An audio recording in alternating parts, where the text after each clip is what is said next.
rudasumbwa aye ganza ganze tukwifurije kuganza mu bana b'u Rwanda niwe nta wundi ganza mugabo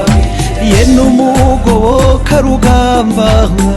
aye ganza ganze yaciye izina mpunzi mu bana b'u Rwanda niwe nta wundi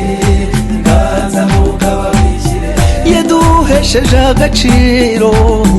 aye ganza ganze dushinjagira n'isheja u Rwanda